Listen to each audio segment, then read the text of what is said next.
Students, आइए शुरू करते हैं विलियन चैप्टर का अगला लेक्चर। और ये जो लेक्चर है इस चैप्टर का लास्ट लेक्चर है। इस लेक्चर में हम दो टॉपिक पढ़ेंगे। पहला है असामान्य अनुभार, जिसे बोलते हैं एबनॉर्मल मोलर मास। दूसरा पढ़ेंगे वांटा गुणांक। और इनसे जो पहले लेक्चर थे उनमें हमने विलियन के अणुसंख्या गुणधर्म अच्छे से कंप्लीट कर लिए हैं, उन पर आधारित क्वेश्चन भी अच्छे से कर लिए हैं। आज का जो टॉपिक है वो है असामान्य अनुभार। आइए समझते हैं असामान्य अनुभार क्या होता है और उसके बाद पढ़ेंगे वांटा गुणांक। चलिए, तो हेडिंग है आज के जो टॉपिक की, सबसे पहली हेडिंग है असामान्य अनुभार। असामान्य अनुभार या वही मोलर मास। मोलर मास में द्रव्यमान, मोलर द्रव्यमान, इसे बोलते हैं एबनॉर्मल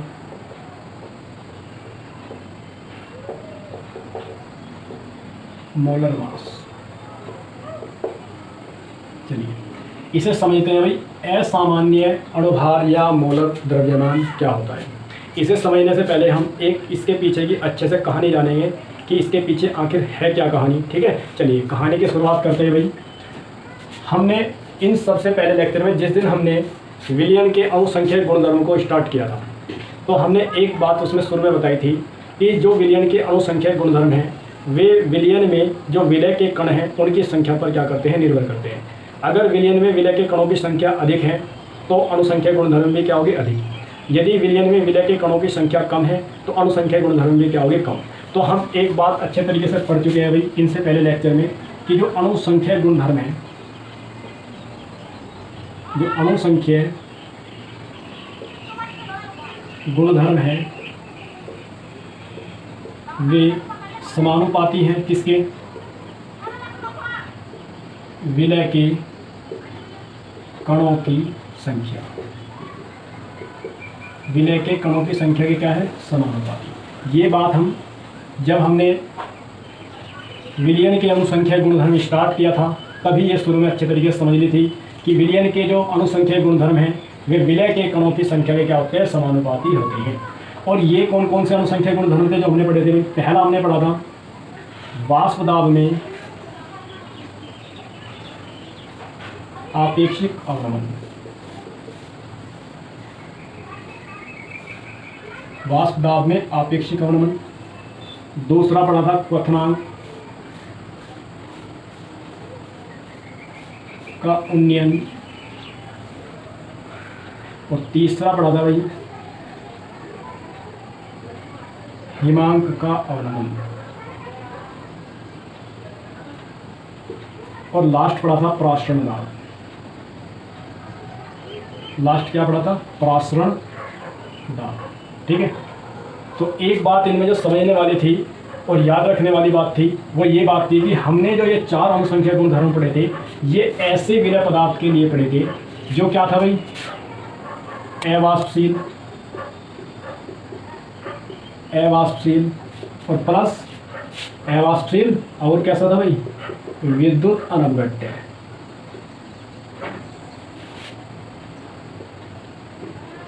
कैसा था, ऐसे विलय पदार्थ के लिए हमने ये अणुसंख्या गुणधर्म पढ़े थे जो कैसा था भाई, अवाष्पशील और कैसा था, विद्युत अनवगट्य। तो अवाष्पशील का तो मतलब तुम्हें पता ही है, जिसकी वाष्प ना बनती हो। विद्युत अनवगट्य का मतलब ऐसा पदार्थ था जो ना तो वियोजित हो, विलयन में ना तो वियोजित हो और ना ही क्या हो, संगुणित। ना तो वियोजित हो और ना ही क्या हो, संगुणित। तो ऐसे पदार्थों को बोलते हैं विद्युत अनवगट्य। ठीक है, तो हमने ये चार विलयन के अणुसंख्या गुणधर्म पढ़े हैं, ये हमने ऐसे पदार्थ के लिए पढ़े हैं, ऐसे विलय पदार्थ के लिए पढ़े हैं जो विलयन में ना तो वियोजित होते थे ना ही संगुणित होते थे। ठीक है, और कैसे थे, अवाष्पशील पदार्थ। यदि हम इस प्रकार के पदार्थ ले लें, यदि हम कोई पदार्थ ऐसा ले लें भाई, या कोई पदार्थ ऐसा ले लें, कोई विलय पदार्थ ऐसा ले लें जो विलयन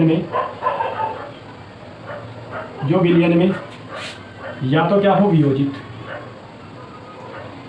या तो क्या होता हो, वियोजित होता हो, या क्या होता हो भाई, संगुणित। ठीक है, तो वियोजन का मतलब क्या है भाई, जब वियोजन का मतलब है कि टूटना, यानी कि वियोजन का मतलब क्या है, टूटना। टूटने का मतलब जैसे हमारे पास कोई ए अणु है और वो टूट के कितने बदल गया, 2 में, BC। यानी कि वियोजन का मतलब सीधा सा ये है भाई, सिंपल तरीके में ये है, वियोजन का मतलब है जब हम किसी पदार्थ को विलयन में घोलते हैं तो वो क्या होता है, वियोजित होता है। वियोजित का मतलब क्या होता है कि वो एक से अधिक अणुओं में क्या होता है, टूट जाता है। ठीक है, यानी कि उसका एक अणु एक से अधिक में क्या होता है, टूट जाता है। ठीक है, तो हम सिंपल से एक बात समझेंगे कि वियोजन से क्या होता है भाई, विलयन में कणों की संख्या क्या होती है, बढ़ती है। कणों की संख्या क्या होगी, बढ़ेगी। कणों की संख्या बढ़ेगी। वियोजन से क्या होगा, विलयन में कणों की संख्या बढ़ेगी। और संगुणन क्या होता है भाई, संगुणन का मतलब है जुड़ना। जब दो या दो से अधिक अणु आपस में जुड़ जाए तो उससे क्या होगा, कणों की संख्या घटेगी। कणों की संख्या क्या होगी, घटेगी। कणों की संख्या क्या होगी, घटेगी। तो ये समझ में आया भाई, वियोजन में कणों की संख्या बढ़ती है और संगुणन में कणों की संख्या घटती है। तो हम कह सकते हैं भाई, जो पदार्थ वियोजित होते हैं उनमें कणों की संख्या बढ़ेगी, तो इसका मतलब उनके अणु संख्या गुणधर्म भी क्या होंगे, अणु संख्या गुणधर्म। अणु संख्या गुणधर्म भी क्या होंगे, बढ़ेंगे। अणु संख्या गुणधर्म भी क्या होंगे, बढ़ेंगे।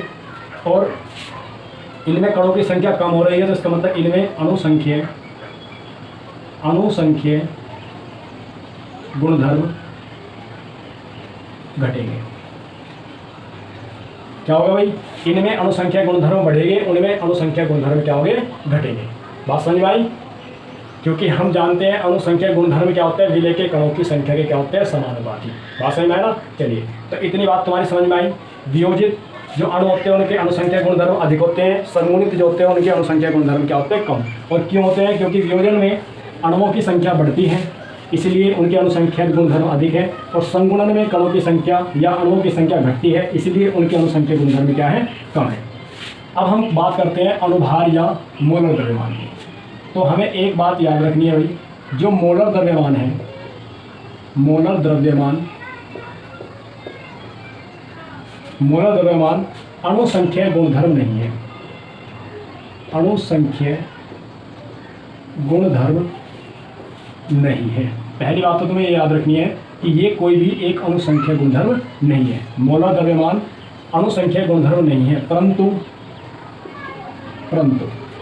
जो मोलर द्रव्यमान होता है, मोलर द्रव्यमान वो व्युत्क्रमानुपाती होता है अणुसंख्या गुणधर्म के,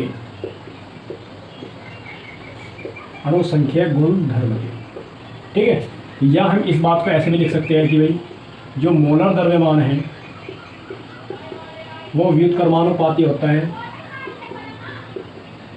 विलय के कणों की संख्या, विलय के कणों की संख्या। क्योंकि हम जानते हैं ये और ये क्या होते हैं भाई, एक दूसरे के समानुपाती होते हैं, तो इसलिए हम बोल सकते हैं कि मोलर द्रव्यमान व्युत्क्रमानुपाती होता है विलय के कणों की संख्या। अगर किसी विलयन में विलय के कणों की संख्या बढ़ रही है तो मोलर द्रव्यमान क्या होगा, घटेगा।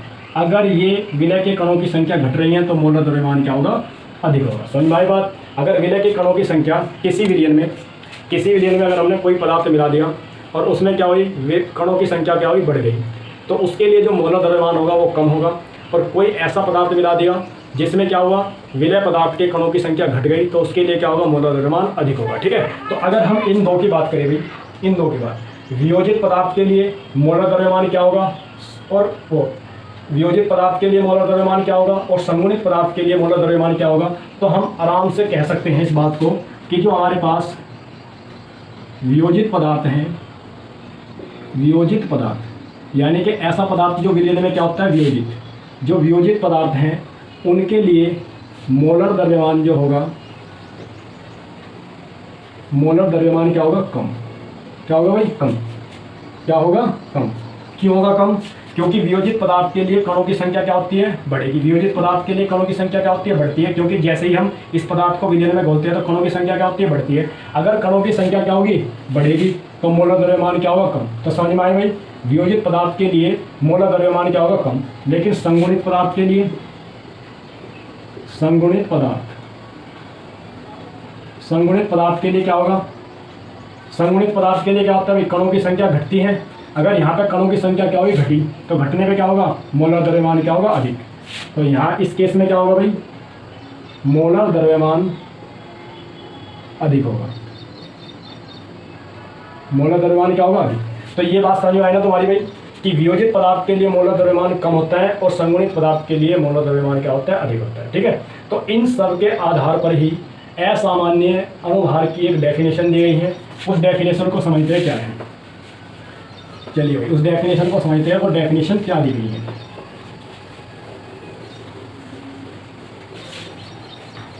ये बात तुम्हारी अच्छे से समझ में आ गई होगी भाई कि वियोजित पदार्थ के लिए जो मोलर द्रव्यमान है वो कम होता है क्योंकि उसमें अणुओं की संख्या क्या होती है, बढ़ती है। और संगुणित पदार्थ के लिए मोलर द्रव्यमान क्या होता है, अधिक होता है क्योंकि इसमें अणुओं की संख्या क्या होती है, घटती है। चलिए इसकी अब डेफिनेशन समझते हैं। इसकी डेफिनेशन क्या है भाई, तो डेफिनेशन है जब किसी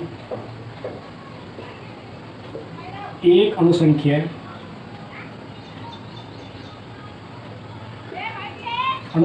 गुणधर्म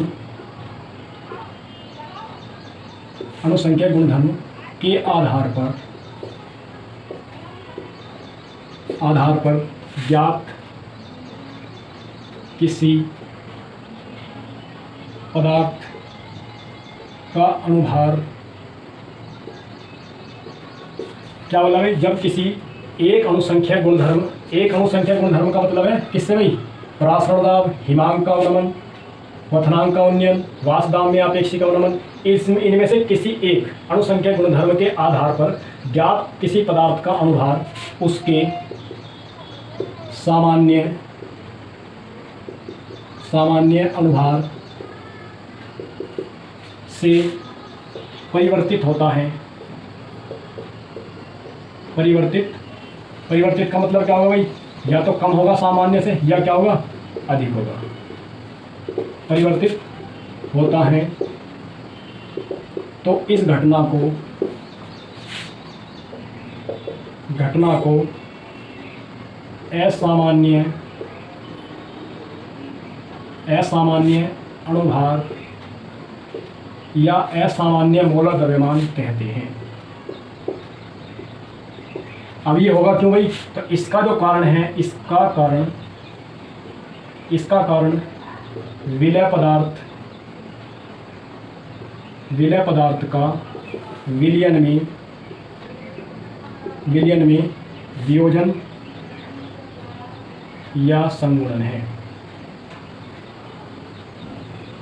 ठीक है, तो भाई अगर हम किसी एक अणुसंख्यक गुणधर्म, परासरण दाब, हिमांक का अवनमन, क्वथनांक का उन्नयन, वाष्पदाब में आपेक्षिक अवनमन, इन सभी पर हमने क्या निकाला था, इन सभी सूत्रों को यूज कर विलय पदार्थ का अणुभार निकाला था।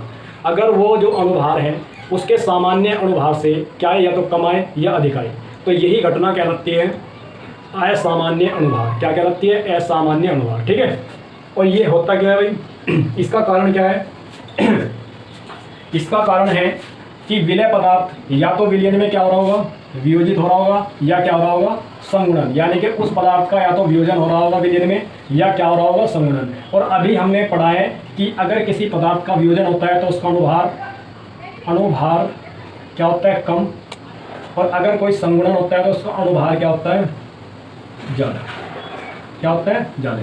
तो यही है भाई असामान्य अणुभार या मोलर द्रव्यमान। ठीक है, अब इसके बाद हमें पढ़ना है वान टॉप गुणांक। तो ये आपके समझ में आ गया होगा अच्छे तरीके से भाई, तो हमने अच्छे तरीके से कहानी से बना के से समझाया है।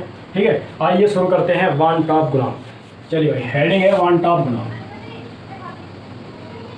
वान टॉप गुणांक, वान टॉप गुणांक तो क्या होता है भाई, वन ऑफ फैक्टर। ठीक है, चलिए तो भाई वान टॉप ने क्या करा, वान टॉप ने 2 विलयन लिए। क्या लिए, 2 विलयन। एक तो विलयन लिया विद्युत अपघट्य पदार्थ का, एक विलयन लिया विद्युत अपघट्य पदार्थ का, और दूसरा विलयन लिया विद्युत अनवघट्य पदार्थ का, विद्युत अनवघट्य पदार्थ का। और इस पदार्थ के विलयन का और इस पदार्थ के विलयन के जो अणुसंख्यक गुणधर्म थे, इस पदार्थ के विलयन के अणुसंख्यक गुणधर्म और इस पदार्थ के विलयन के अणुसंख्यक गुणधर्म की क्या की तुलना की, और उन्होंने पाया कि विद्युत अपघट्य पदार्थ के जो विलयन के गुण हैं वे विद्युत अनवघट्य पदार्थ के विलयन के गुणों से क्या होते हैं, अधिक होते हैं। क्या होते हैं, अधिक। और इसी को मानते हुए इसी बात को मानते हुए वान टॉप गुणांक ने एक संबंध दिया। वो संबंध क्या था भाई? किसी पदार्थ, क्या संबंध दिया भाई? किसी अणुसंख्यीय गुणधर्म की, किसी अणुसंख्यीय गुणधर्म के प्रायोगिक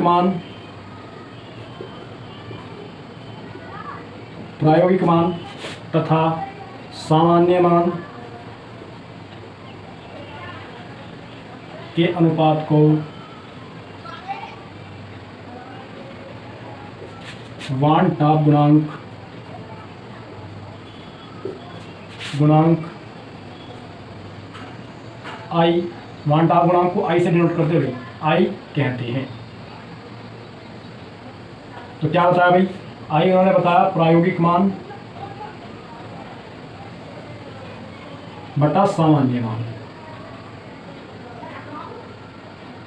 सामान्य का मतलब जो उसका वास्तविक मान होगा, ठीक है। और भी संबंध दिए भाई। एक संबंध क्या होता है उन्होंने? एक संबंध उन्होंने अनुभार को लेकर दिया, अनुभार को लेकर दिया सामान्य अनुभार, सामान्य अनुभार बटा असामान्य अनुभार। एक संबंध उन्होंने वियोजन और संगुणन के आधार पर दिया भाई कि आई बराबर क्या होता है? वियोजन या संगुणन के बाद कणों की संख्या बटा वियोजन या संगुणन से पूर्व कणों की संख्या। एक संबंध उन्होंने ये दिया भाई। क्या दिया? एक संबंध उन्होंने ये दिया, ठीक है। आई बराबर क्या कहा? वियोजन या संगुणन के बाद कणों की संख्या बटा वियोजन या संगुणन से पूर्व कणों की संख्या। या क्या होता है भाई? आई बराबर सामान्य अनुभार बटा असामान्य अनुभार, ठीक है। और देखिए भाई, यदि आई की वैल्यू कितनी है? आई की वैल्यू 1 है, या आई की वैल्यू 1 से अधिक है, या आई की वैल्यू क्या है? 1 से कम है। अगर आई की वैल्यू 1 के इक्वल है तो क्या होगा? विलय पदार्थ विलयन में वियोजित या संगुणित नहीं होगा, ठीक है। अगर i बराबर 1 है तो इसका मतलब है अगर इनको हल करने के बाद, इसकी और इसकी वैल्यू पुट करने के बाद i की वैल्यू 1 आ गई है, तो इसका क्या मतलब है कि विलय पदार्थ विलयन में ना तो वियोजित है और ना ही संगुणित है, ठीक है। और i की वैल्यू अगर 1 से अधिक है तो इसका मतलब विलय पदार्थ विलयन में क्या है? वियोजित हुआ है, ठीक है। या हम ऐसे कह सकते हैं कि विलय पदार्थ का विलयन में क्या हुआ है? वियोजन हुआ है। अगर i की वैल्यू 1 से कम है तो विलयन में क्या हुआ है? विलय पदार्थ का संगुणन हुआ है, ठीक है। क्या हुआ है? संगुणन। या विलयन में विलय पदार्थ क्या हुए हैं? संगुणित हुए हैं। आई की वैल्यू 1 के इक्वल तो संगुणन और वियोजन नहीं हुआ है।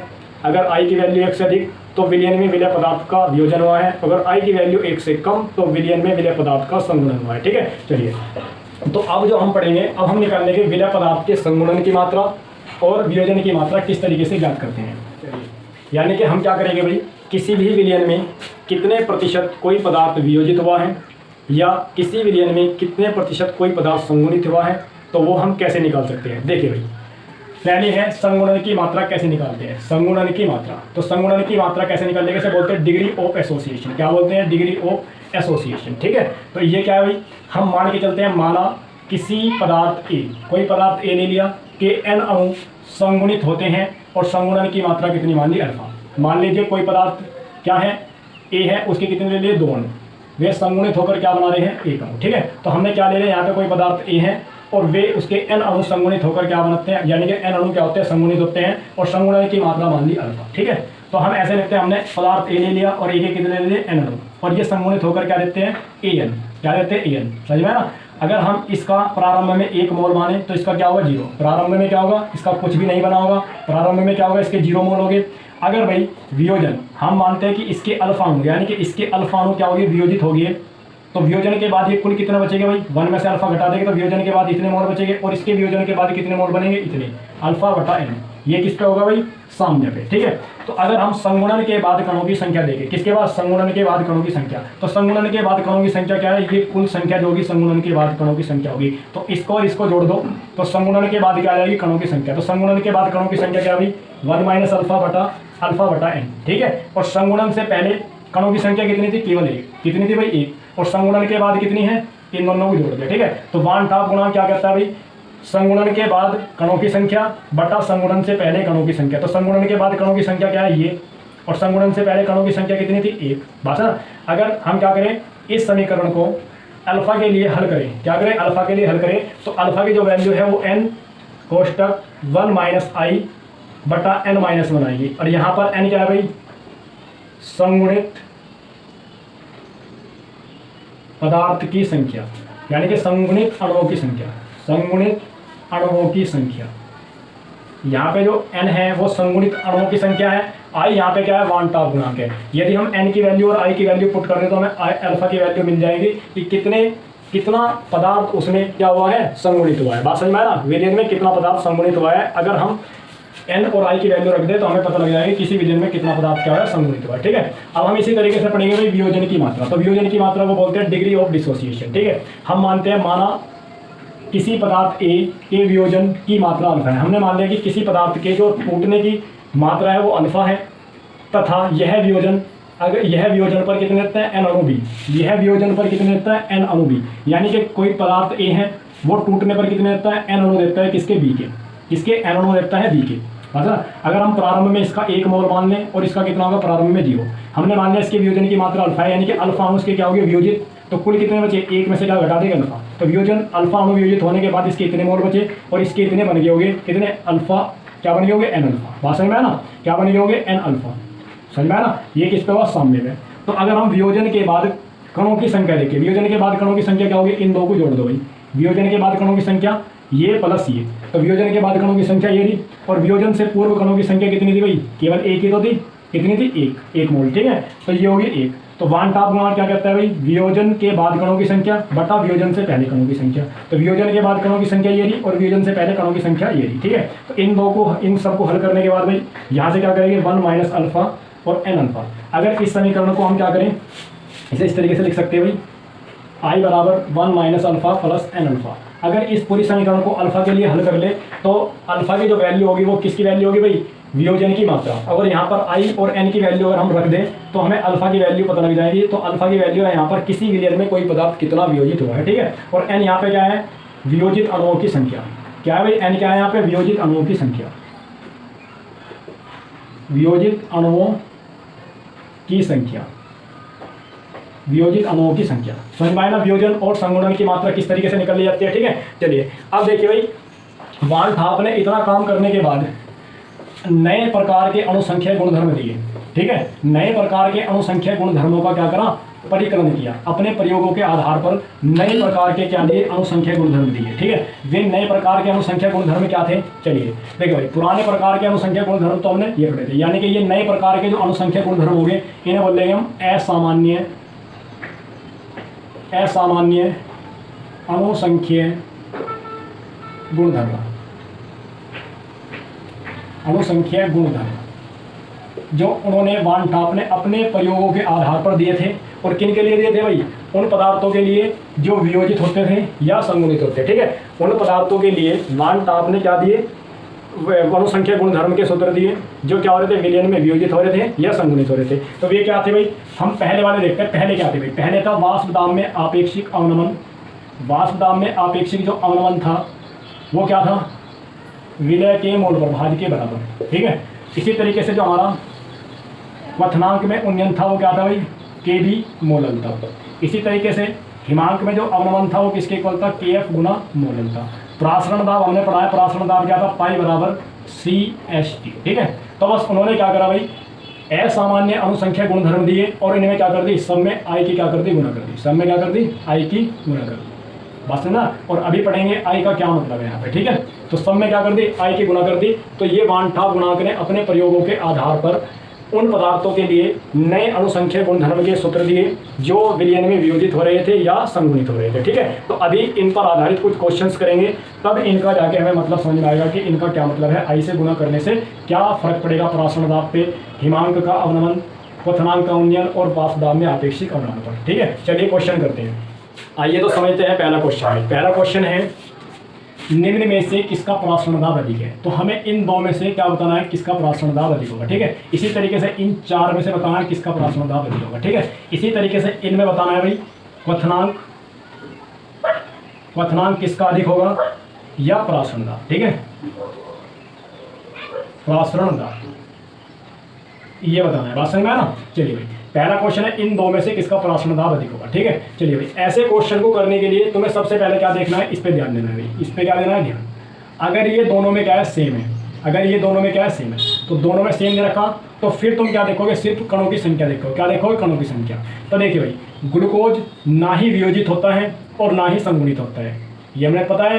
ग्लूकोज ना ही वियोजित होता है ना ही संगुणित होता है, तो उसके लिए आई की वैल्यू जो होगी कितनी होगी, 1। ठीक है, हमने पढ़ लिया था अगर i = 1 है तो इसका मतलब है कि वो विलयन में ना ही वियोजित होगा और ना ही संगुणित होगा। अगर i की वैल्यू 1 से अधिक है तो इसका मतलब वो वियोजित होगा, अगर i की वैल्यू 1 से कम है तो वो क्या होगा, संगुणित होगा। ठीक है, चलिए, तो हमें पता है ग्लूकोज, जैसे ग्लूकोज हो गया, सुक्रोज हो गया, यूरिया हो गया, ये ऐसे पदार्थ हैं जो विलयन में ना ही वियोजित होते हैं और ना ही संगुणित होते हैं। ठीक है, तो जो वियोजित या संगुणित नहीं होते हैं उनकी वैल्यू, आई की वैल्यू कितनी होती है, 1। ठीक है, और इसके लिए आई की वैल्यू कितनी होगी भाई, आई की वैल्यू होगी 2, क्योंकि ये टूटने पर क्या देता है, Na पॉजिटिव और प्लस क्या देता है, Cl नेगेटिव। क्या देता है, Na पॉजिटिव और Cl नेगेटिव। ठीक, तो इसके लिए आई की वैल्यू कितनी है, 2 और इसके लिए आई की वैल्यू है 1। ठीक है, चलिए, तो हम जानते हैं परासरण दाब क्या होता है, ICST। ठीक है, समझ में आया ना। तो देखिए भाई, इनके लिए सांद्रता क्या दे रखी है, दोनों के लिए सेम, दोनों के लिए सांद्रता सेम, S दोनों के लिए सेम होगा और T क्या होगा, दोनों के लिए सेम। ठीक है, तो केवल I की वैल्यू क्या है, NaCl के लिए अधिक है, तो इसीलिए NaCl का क्या होगा, परासरण दाब अधिक होगा। ठीक है, बस तुम्हें क्या करना है, ऐसे क्वेश्चन में तुम्हारे से पूछ ले क्वथनांक किसका अधिक है, परासरण दाब किसका अधिक है, तो सबसे पहले देखना है कि क्या सांद्रता सबकी इक्वल दे रखी है। अगर सांद्रता सबकी इक्वल दे रखी है तो I की वैल्यू जिसके लिए सबसे ज़्यादा होगी उसके लिए क्या होगा भाई, परासरण दाब क्या होगा, अधिक होगा, या क्वथनांक क्या होगा, अधिक होगा। ठीक है, वैसे अगला क्वेश्चन देखिए, अगला क्वेश्चन में भी सेम यही पूछा है कि इन चार में से, ये चार दिए, इन चार में से परासरण दाब किसका अधिक है। तो सबसे पहले हमें ध्यान देना है कि इन सब की सांद्रता क्या दे रखी है, सेम। अगर इन सब की सांद्रता सेम है तो फिर देख लिए इनमें आई की वैल्यू, आई की वैल्यू क्या होगी, ये क्या देगा, Na पॉजिटिव Cl नेगेटिव, आई की वैल्यू 2। ये क्या देगा, 1 Da और 2 Cl, तो आई की वैल्यू कितनी होगी, 3। ये क्या देगा भाई, 3 NH4 देगा, 1 PO4, तो कितनी होगी आई की वैल्यू, 4। और इसका हमें पता ही है ये ना ही वियोजित होता है ना ही संगुणित, तो इसके लिए आई की वैल्यू होगी 1। तो आई की वैल्यू सबसे अधिक किसके लिए है, NH4 का होल 3 PO4, तो इसी का ही क्या होगा भाई, परासरण दाब भी सबसे अधिक होगा, इसी का ही क्वथनांक भी क्या होगा, सबसे अधिक होगा। बात समझ में आया ना। लेकिन भाई तुम्हें इस बात का बहुत ज़्यादा ध्यान रखना है कि ये क्या होनी चाहिए, सेम होनी चाहिए। अगर ये सेम नहीं है तो तब इनकी अलग अलग वैल्यू होगी। बात समझ में आया ना, तब हम पक्का नहीं कह सकते कि आई की वैल्यू देख के कि इसका परासरण दाब अधिक होगा। ठीक है, वैसे अधिकतर जो क्वेश्चन आते हैं इसी प्रकार के आते हैं, सबकी मोलरता क्या देते हैं, सेम देते हैं और पूछ लेते हैं परासरण दाब किसका अधिक है। बस तुम्हें क्या देखनी, कणों की संख्या देखनी, किसमें कितने ज़्यादा कण है उसकी वैल्यू क्या होगी, परासरण दाब की सबसे अधिक होगी। ठीक है, लेकिन अगर भाई क्वेश्चन इस तरीके से आ जाए, अब की बार क्या नहीं दे रखी, मोलरता नहीं दे रखी, मोलरता सामान्य थी, लेकिन क्या दे रखा, 1%, 1%, 1%, 1%। ठीक है, तो अब हम कणों की संख्या देख के ये नहीं बता सकते कि किसका क्वथनांक अधिक होगा या परासरण दाब अधिक होगा। ठीक है, तो ऐसे सवाल को करने के लिए भाई तुम्हें याद रखना है, तुम्हें सिर्फ क्या देखना, अगर वो पूछ रहा है परासरण दाब अधिक होगा, तो परासरण दाब देखने के लिए तुम्हें क्या करना पड़ेगा, परासरण दाब तुम्हें पता है क्या होता है, ICRT, CST, ये होता है CST। या हम इसे कैसे लिख सकते हैं भाई, सांद्रता क्या होती है, मोल बटा डी, CST। या हम इसे कैसे लिख सकते हैं, I = W/mVST। बात समझ में आए ना, क्लियर, समझ में आई बात। बस तुम्हें क्या करना है भाई, अगर हम इन चारों में से परासरण दाब देखना है किसका अधिक है। ठीक है, तो देखिए भाई, 1% NaCl का मतलब है 1 ग्राम NaCl, 1% BaCl2 का मतलब है 1 ग्राम BaCl2, 1% ग्लूकोज का मतलब है 1 ग्राम ग्लूकोज, 1% सुक्रोज का मतलब है 1 ग्राम सुक्रोज। तो इसका मतलब इन सब के लिए W क्या दे रखा, सेम, W क्या है, सेम। और इन सब के लिए क्या होगा, ये भी क्या होगा, सेम होगा, ये भी क्या होगा, सेम। S और T की वैल्यू तो फिक्स होती है, सब के लिए क्या होगा, W सेम हो गया, S और T क्या हो गया, सेम हो गया। ठीक है, अब हमें देखना भी, तो 1% NaCl का मतलब क्या है कि 1 ग्राम है, और किस में है भाई 100 ml में। इसका मतलब भी क्या है 1 ग्राम है और किस में है 100 ml में। इसका मतलब भी 1 ग्राम है और किस में है 100 ml में। इसका मतलब भी क्या है भाई 1 ग्राम है और किस में है 100 ml में। ठीक है, तो इसका मतलब वी भी सेम हो गया भाई, वी भी क्या हो गया सेम। तो बचा क्या, पाई बराबर क्या बचा I/m, क्या बचा I/m। ठीक है, तो इसका मतलब m की वैल्यू जिसकी सबसे ज़्यादा होगी उसके लिए प्रासरण दाब क्या होगा सबसे कम, प्रासरण दाब क्या होगा उसके लिए सबसे कम होगा। ठीक है, तो अब इन्हें तुम्हें क्या देखनी भाई, देखिए इसके लिए अगर y की देखो NaCl के लिए I की वैल्यू कितनी होती है 2, BaCl2 के लिए I की वैल्यू कितनी होती है 3, और ग्लूकोज के लिए I की वैल्यू 1, और चीनी या सुक्रोज के लिए भी I की वैल्यू कितनी होती है 1। ठीक है, चलिए भाई देखिए, तो इसके लिए अगर हम प्रासरण दाब देखें तो इसके लिए कितना होगा 2/m, इसके लिए देखें कितना होगा 3/m, और इसके लिए देखें तो भाई कितना होगा 1/m, और इसके लिए देखें तो कितना होगा 1/m। ठीक है, चलिए इसका अनुभार कितना होगा, NaCl का अनुभार तुम्हें पता है कितना होता है भाई 58.5। ठीक है, और BaCl2 का अनुभार देखना तो BaCl2 का अनुभार होगा 3/3 करने में क्या होगा भाई m। Ba का तो अनुभार होता है 137, ठीक है प्लस, और इसका अनुभार कितना होता है 1 Cl का 35.5, 2 Cl का कितना हो जाएगा 71। ठीक है, चलिए अब इसके लिए देखो भाई ग्लूकोज क्या होता है C6H12O6, तो अगर इसका अनुभार निकाल लोगे तो कितना आ जाएगा भाई 180। ठीक है, और कितना बटा 1, अगर इसका अनुभार निकाल लोगे चीनी क्या होता है C12H22O11। ठीक है, तो इसका लगभग कितना होता है भाई 242 के आसपास होता है। ठीक है, तो देखिए भाई सबसे ज़्यादा अनुभार किसका है चीनी का, सबसे ज़्यादा अनुभार किसका है चीनी का। तो अगर अनुभार चीनी का सबसे ज़्यादा तो प्रासरण दाब क्या होगा चीनी का सबसे कम, इससे अधिक किसका होगा इसका, इससे अधिक किसका होगा इसका। बात समझ में आया ना, इसका 180 है, इसका क्या होगा इससे अधिक होगा, और सबसे अधिक किसका होगा इसका, क्योंकि इसका अनुभार क्या है बटे में सबसे कम है, और बटे में सबसे कम वैल्यू है तो इसका मतलब प्रासरण दाब क्या होगा NaCl का सबसे अधिक होगा। तो आंसर क्या है भाई NaCl का प्रासरण दाब क्या होगा सबसे अधिक। तो तुम्हें दो बात का ध्यान रखना है भाई इसमें, अगर तुम्हें मोलरता सेम दी है तो कणों की संख्या जिसमें ज़्यादा है यानी कि आयनों की संख्या जिसमें ज़्यादा होगी ठीक उस पर कर दो। ठीक है, वही क्या होगा सही होगा। ठीक, अगर तुम्हें प्रतिशतता सेम दे रखी है, जैसे इसमें क्या दे रखी है 111% दे रखा, तो सिर्फ तुम्हें क्या निकालना, सिर्फ तुम्हें निकालना I/m, क्या निकालना भाई I/m की वैल्यू देख लो, कहाँ पे है I/m, ये रहा भाई। तुम्हें क्या करना सिर्फ I/m की वैल्यू देख लो, और I/m में भी क्या देख लो जिसका अनुभार सबसे कम है उसका प्रासरण दाब क्या होगा अधिक होगा, इसी तरीके उसका क्वथनांक भी क्या होगा अधिक होगा। बस है ना, जिसका प्रासरण दाब क्या होगा अधिक होगा उसका क्वथनांक भी क्या होगा अधिक। तो अगर इन सब के लिए क्वथनांक पूछे तो क्वथनांक इसका क्या होगा सबसे अधिक होगा। ठीक है, इसी के लिए क्या होगा NaCl के लिए क्या होगा प्रासरण दाब भी अधिक होगा। ठीक है, चलिए आप समझते हैं भाई एक लास्ट क्वेश्चन है इसमें, और बहुत ही ज़्यादा इंपॉर्टेंट भी है ये। चलिए पढ़िए इतने क्या क्वेश्चन दिया है। चलिए भाई क्वेश्चन दिया है, क्वेश्चन कुछ इस प्रकार है कि 2 ग्राम बेंजोइक अम्ल को 25 ग्राम बेंजीन में घोलने पर हिमांक में 1.2 केल्विन का अवनमन होता है। बेंजीन के लिए मोलल अवनमन स्थिरांक 4.9 केल्विन kg मोल इनवर्स है। यदि यह विलयन में द्विलक यानी कि द्विलक मतलब द्वितीयक मतलब डाइमर बनाता है तो अम्ल का संगुणन कितने प्रतिशत है, तो अम्ल का संगुणन कितने प्रतिशत है। ठीक है, चलिए भाई बेंजोइक अम्ल हम जानते हैं, बेंजोइक अम्ल का क्या होता है भाई, सॉल्यूशन करना शुरू करो। चलो यहाँ से करोगे, सोल्व करना शुरू करो। बेंजोइक अम्ल का फॉर्मूला होता है C6H5COOH। ठीक है, ये है हमारे पास बेंजोइक अम्ल। बेंजोइक अम्ल का सामान्य अनुभार, अगर हम बेंजोइक अम्ल का सामान्य अनुभार देखें जो इसके सूत्र के हिसाब से निकलेगा, क्या निकलेगा 6 कार्बन है और 1 कार्बन का होता है 12 प्लस, हाइड्रोजन कितने हैं 5 और 1 6, तो 6 हो गया प्लस, कार्बन कितना है 1 गया 12, ऑक्सीजन कितने हैं 2, कितना हो गया 2 × 16। अगर इन सबको जोड़ दे तो इसका अनुभार आता है 122 मोल ग्राम पर मोल, क्या होता है ग्राम पर मोल, क्या होता है ग्राम पर मोल। ठीक है, कितना होगा भाई 122 ग्राम पर मोल। ठीक है, ये बेंजीन का हमने क्या निकाल लिया भाई, बेंजोइक अम्ल का हमने अनुभार निकाल लिया, सामान्य अनुभार जो कितना है 122 ग्राम पर मोल, जो किसके द्वारा निकल रहा है इसके सूत्र को देखकर। ठीक है, अब हम क्या करेंगे, ये जितने भी आंकड़े इन्होंने दे रखे हैं कि 2 ग्राम को 25 ग्राम बेंजीन में घोलने पर ये सब कुछ, तो इसके द्वारा भी क्या निकल लेंगे उसका अनुभार निकल लेंगे। ठीक है, तो हम क्या निकल लेंगे भाई, अब बेंजोइक अम्ल का क्या निकल लेंगे असामान्य अनुभार। यहाँ निकल लेंगे असामान्य अनुभार। असामान्य अनुभार जो किस सूत्र से निकल लेंगे भाई, m बराबर, देखिए हमने सूत्र पढ़ा है, इसमें किसका किया गया भाई, हिमांक के बारे में बोला गया। तो हिमांक के बारे में हमने सूत्र पढ़ा है, डेल टी एफ बराबर क्या होता है, टी एफ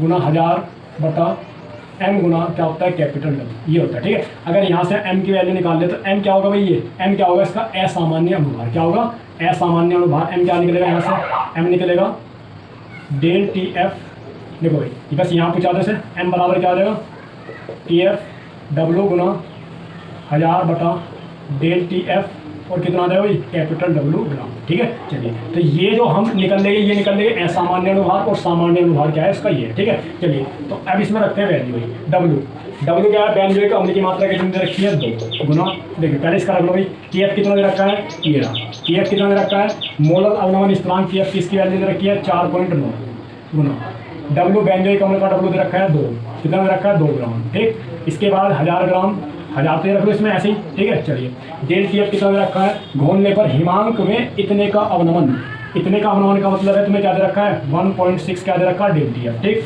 चलिए 1.62। ठीक, चलो और क्या दे रखा भाई, डब्ल्यू कितना, 2 ग्राम बेंजोइक अम्ल को किस में घोलना, 25 ग्राम बेंजीन में। बेंजीन यहाँ पर क्या है, विलायक है, और विलायक का कितना दे रखा है, 25। ठीक है, अगर तुम इसे हल करोगे तो हल करने के बाद जो असामान्य अनुभार आएगा भाई, वो असामान्य अनुभार तुम्हारा आएगा 241.98 ग्राम मोल इनवर्स। क्या आएगा, ग्राम मोल इनवर्स। ठीक है, अब देखिए भाई सामान्य तो कितना था उसका, 122, लेकिन आया कितना, 241.98, 241.98। ठीक है, उसका तो ये क्या आया, सामान्य से अधिक आया। और हमने ये पढ़ा था कि अगर कोई पदार्थ विलयन में संगुणित होता है तो उसमें कणों की संख्या घटती है और उसका अनुभार क्या होता है, बढ़ता है। और दूसरा क्या पढ़ा था, अगर कोई पदार्थ विलयन में वियोजित होता है तो उसमें कणों की संख्या बढ़ती है और उसका अनुभार क्या होता है, घटता है। ठीक है, तो यहाँ पर इन्होंने बताया भाई जो हमारे पास ये बेंजोइक अम्ल है, ये बेंजोइक अम्ल क्या बनाता है, द्विकलक बनाता है, यानी कि इसके 2 अणु मिलकर क्या बनाते हैं, एक अणु। क्या बनाते हैं भाई, 2 अणु मिलकर क्या बनाते हैं, एक अणु। तो इन्होंने कहा है बेंजोइक अम्ल संगुणन पर, तो इसमें लिख रखा उन्होंने भाई बेंजोइक अम्ल जो है, बेंजोइक अम्ल संगुणन पर क्या बनाता है, द्वितीयक बनाता है। अगर हम इसके संगुणन की मात्रा, यदि इसके संगुणन की मात्रा क्या मान लें, अल्फा है, तब देखो भाई इन्होंने कहा है कि बेंजोइक अम्ल के 2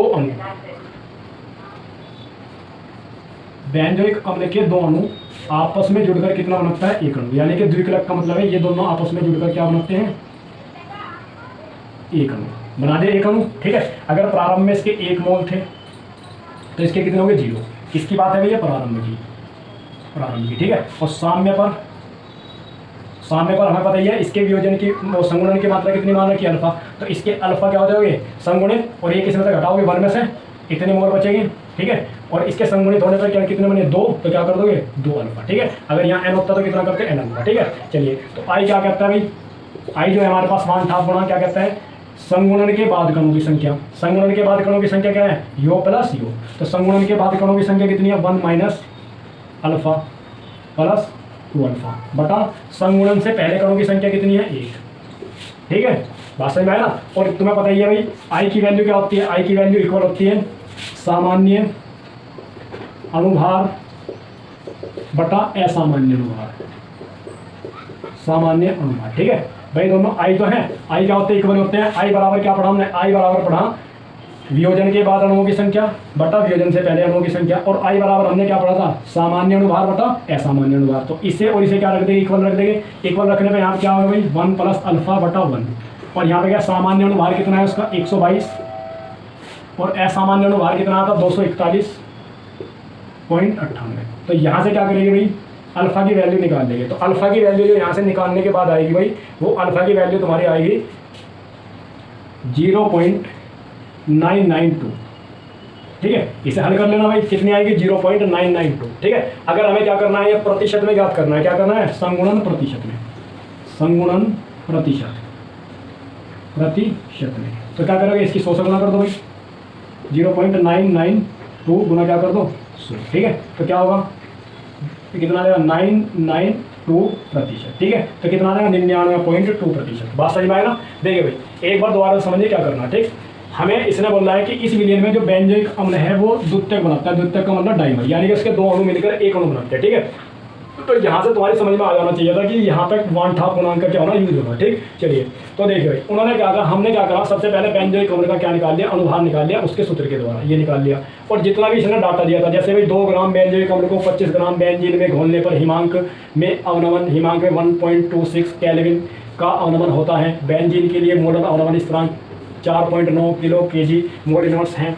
तो इसके इन सभी डाटा के आधार पर हमने क्या निकाल लिया, यहाँ तक हमने क्या निकाल लिया, इसका अपने आप से क्या निकाल लिया, यानी कि असामान्य क्या निकाल लिया, अनुभार, ठीक है, जो खुद से निकलना, ठीक, इस सूत्र के जरिए, इस डाटा के जरिए, ठीक है। तो वो कितना आया भाई 241.98 आया। तो वो क्या था, इससे ज़्यादा था, इससे क्या था, ज़्यादा था, इससे क्या आया, ज़्यादा आया। सामान्य 122 था, लेकिन आया कितना ये।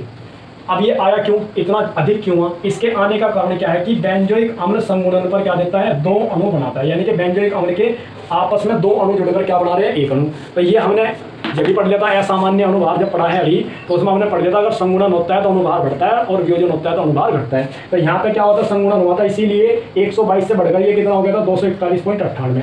तो इसमें हमने बताया कि इसके 2 अणु मिलकर क्या बनाते हैं, एक अणु। अगर हम प्रारंभ में इसका 1 मोल मान लें तो प्रारंभ में इसका कितना होगा 0 मोल, और हमने मान लिया कि इसके संगुणन की मात्रा क्या है, अल्फा। तो इसमें से कितना, इसके 1 मोल में से अल्फा मोल क्या हो गए, संगुणित हो गए, तो बचे कितने, इतने।